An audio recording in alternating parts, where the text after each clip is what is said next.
A graça e a paz do Senhor Jesus Cristo, tudo bem com você? Seja muito bem-vindo a este canal. Eu já quero pedir para você compartilhar este vídeo aqui, porque vai ser de grande edificação, não só para a sua vida, mas para a vida de muitas pessoas também. Esse vídeo aqui vai falar sobre reinado. Eu quero falar sobre reinado, sobre os problemas, sobre as dificuldades da vida, sobre a própria vida que a gente enfrenta. Essa palavra que eu vou ler com vocês parece até fantasiosa, porque quando nós enfrentamos muitos problemas, dependendo do grau de sofrimento que nós enfrentamos, dependendo do grau de dor, de trauma com que nós sofremos diante das circunstâncias da vida, parece que a palavra de Deus ela não é uma realidade para a nossa vida, parece que não funciona na nossa vida, mas ela funciona perfeitamente. Eu quero que você saiba que Deus jamais mentiria para nenhum dos seus filhos. Deus, Ele providenciou dentro da palavra dEle todos os recursos para que nós sejamos sustentados diante de todas as tribulações. Eu costumo falar uma coisa também, irmãos, que o cristão, ele chorar, o cristão, ele se abater diante das lutas, isso não é falta de fé, como muitos outros cristãos pensam por aí. Eu sempre falo que não existe super-homem dentro da obra do Senhor, não existe super-crente na obra do Senhor Deus, todos nós somos seres humanos e assim continuaremos até o final da nossa vida. O próprio Senhor Jesus Cristo se abateu diante das lutas, o próprio Senhor Jesus Cristo, Ele chorou diante das circunstâncias e muitas outras circunstâncias, Ele se agoniou a tal ponto de seus poros saírem grossas gotas de sangue quando Ele estava em agonia de espírito no jardim de Getsemane. Ele até mesmo fala uma palavra ali dando a ideia que Ele quase não estava suportando o peso do sofrimento que ele haveria de passar e a agonia que estava antecedendo a sua crucificação, quando ele falou assim, que a minha alma está triste até a morte. Veja o quanto o nosso Senhor e Salvador Jesus Cristo, ele também se agoniou, parecia que ele estava sendo esmagado pelas circunstâncias, mas não foi esmagado pelas circunstâncias. O próprio apóstolo Paulo, ele fala, abatido sim, mas não destruído, perseguido sim, mas não desamparado. Então veja que, mesmo diante de todo sofrimento, e a nossa alma sente esse sofrimento, então é normal nós chorarmos, isso não é falta de fé. Falta de fé é você se entregar ao pessimismo diante das circunstâncias, diante das tristezas. Nós somos seres humanos, nós temos alma, e essa alma é a sede dos sentimentos, então é perfeitamente normal que nós venhamos ter certa reação de tristeza, muitas vezes de desânimo, como o apóstolo Paulo falou, de abatimento, mas nunca nos entregarmos ao desânimo, nunca nos entregarmos ao pessimismo. Isso é reinar em vida. É sobre isso que eu quero falar neste vídeo. Já peço que você dê o seu like, que você comente, que você principalmente compartilhe e se inscreva neste canal. Mas compartilhe esse vídeo com o máximo de pessoas, porque eu tenho certeza que isso é fazer a obra de Deus, porque esse vídeo pode alcançar muitas pessoas que estejam nessa situação. Eu quero aqui, como eu vou falar sobre reinado, eu quero mostrar para vocês o quanto que Deus chamou a cada um de nós para verdadeiramente reinarmos. Isso está perfeitamente escrito na palavra do Senhor com toda clareza. Eu vou começar lendo aqui em Apocalipse, no capítulo 3, versículo 11, onde fala assim: venho sem demora, guarda o que tens, para que ninguém tome a tua coroa.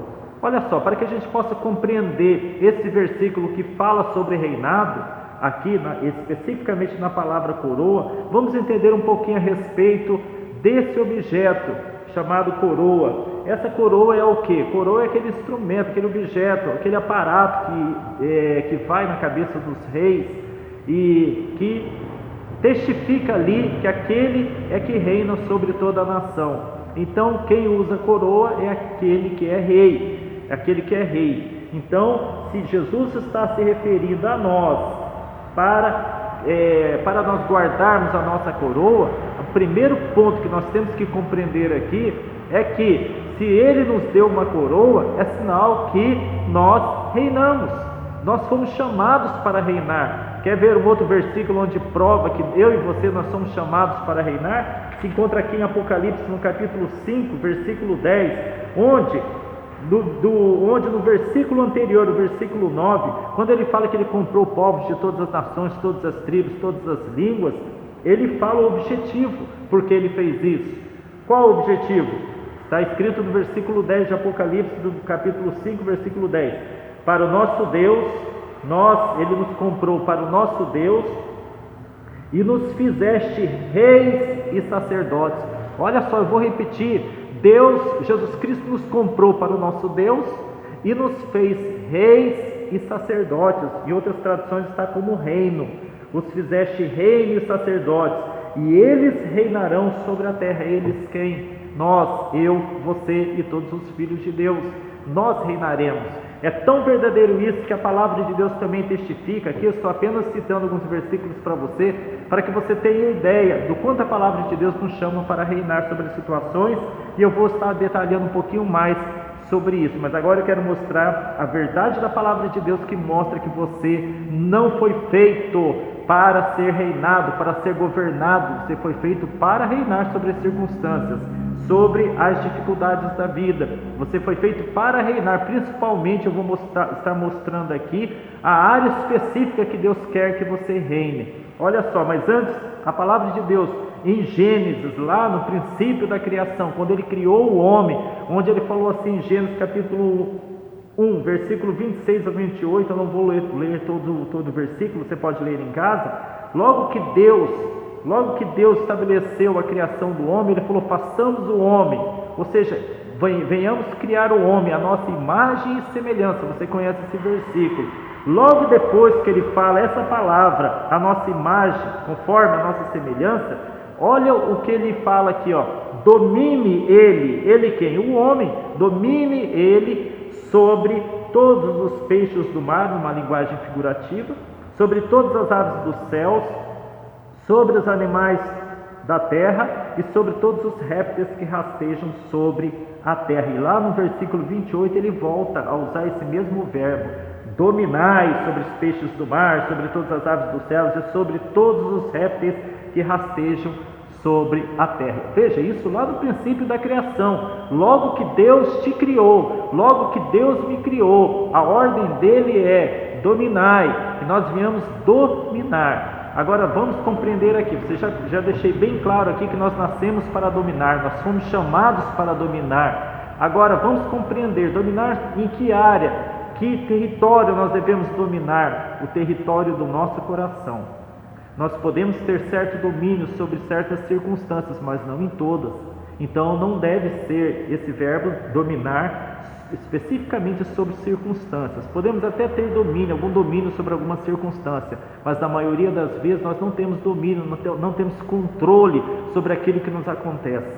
Não temos controle sobre o que nos acontece. Se cai um raio sobre a nossa casa, você não tem controle. Se um carro desgovernado, ele bate no muro da sua casa, quebra o muro da sua casa e destrói, você não tem controle sobre a atitude das pessoas. Então são duas coisas aqui que a gente não tem um domínio, não tem um controle sobre muitas circunstâncias da vida, ou seja, nós não temos o controle, o domínio sobre aquilo que acontece sobre nós, aquilo que acontece conosco, e também não temos o controle nem o domínio sobre a vida das pessoas, e nem somos chamados a ter o domínio sobre a vida das pessoas. Quando um patrão ele tem domínio sobre o ser humano, tem um domínio parcial, mas não tem um domínio sobre a mente nem o coração daquela pessoa. Aquela pessoa, se decidir, aquele funcionário se decidir fazer algum mal na empresa, vai fazer e ponto final. Pode ser mandado embora, mas faz. Então nenhum patrão tem controle sobre a pessoa. E por que nós não temos domínio e controle sobre as pessoas? Por causa do livre-arbítrio que Deus deu a cada uma delas. A cada uma dessas pessoas, deu a você e deu a mim. Bom, se nós não somos chamados para governar sobre circunstâncias nem sobre pessoas, somos chamados para governar sobre os efeitos que essas circunstâncias e as pessoas causam em nosso coração. Aí sim nós somos chamados a dominar, e aqui você já está compreendendo em que área eu e você somos chamados por Deus para dominarmos sobre os efeitos ruins que as circunstâncias diversas causam em nossa alma, em nosso coração, e atitudes ruins, maldosas das pessoas que também causam certo efeito em nosso coração. Então, a área de domínio que Deus quer que nós venhamos dominar é o nosso coração. Mas, pastor Éder, que vantagem há então dominar o nosso coração? Eu achei que Deus nos deu domínio sobre todas as fatalidades da vida, as circunstâncias da vida. Irmão, eu quero que você compreenda o seguinte: eu acabei de falar que nós não temos domínio sobre aquilo que acontece conosco.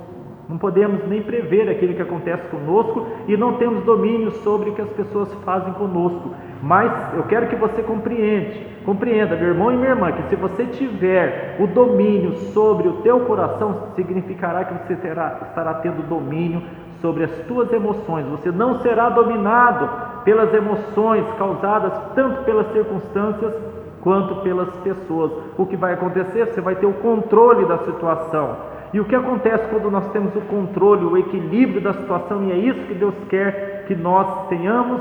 Nós poderemos então agir mais racionalmente diante daquela circunstância. Poderemos estar captando em sintonia, sintonizando com Deus, com a sabedoria de Deus, com o Espírito Santo de Deus, de forma a agirmos com sabedoria naquela situação. Nós poderemos, se tivermos o equilíbrio em nosso coração, o domínio das nossas emoções, nós não nos permitiremos ser escravizados por mágoas excessivas, porque magoados nós ficamos.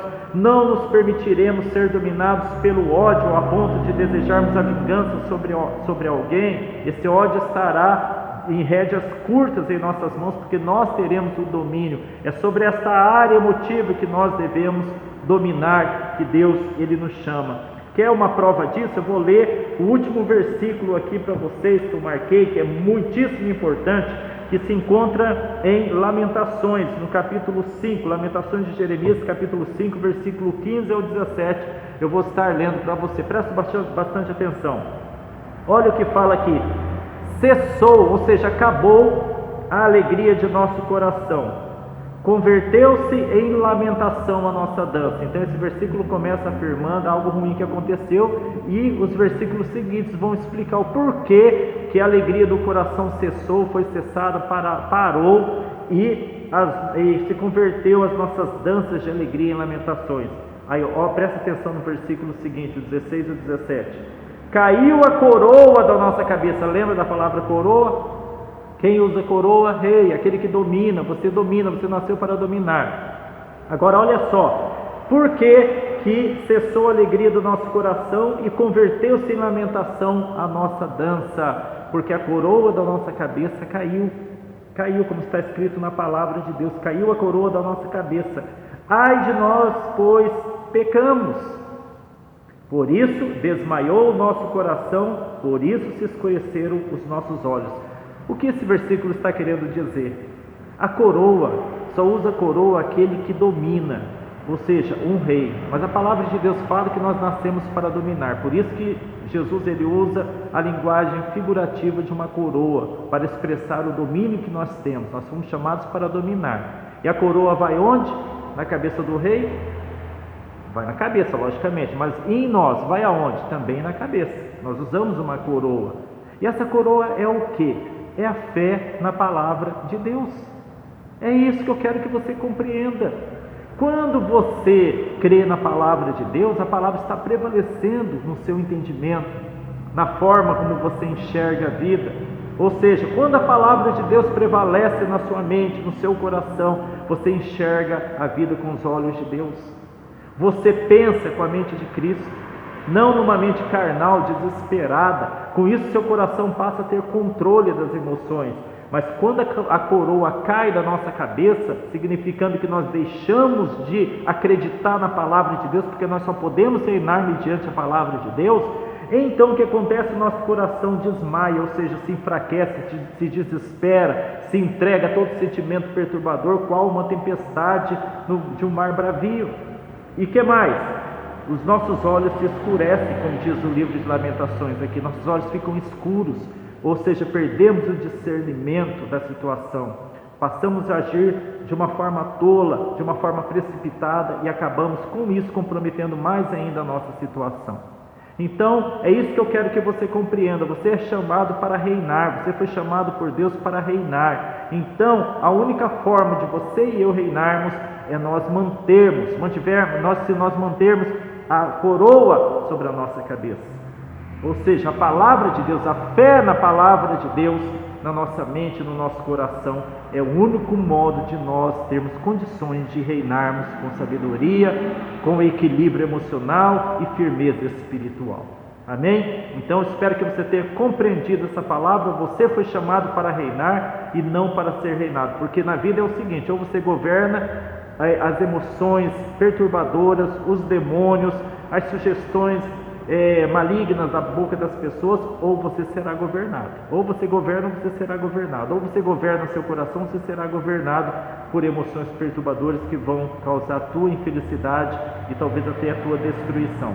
Que isso não aconteça com você, não precisa acontecer. Você não precisa ser escravo de nada, você nasceu para governar. Amém? Fique com Deus, que Jesus Cristo te abençoe grandemente.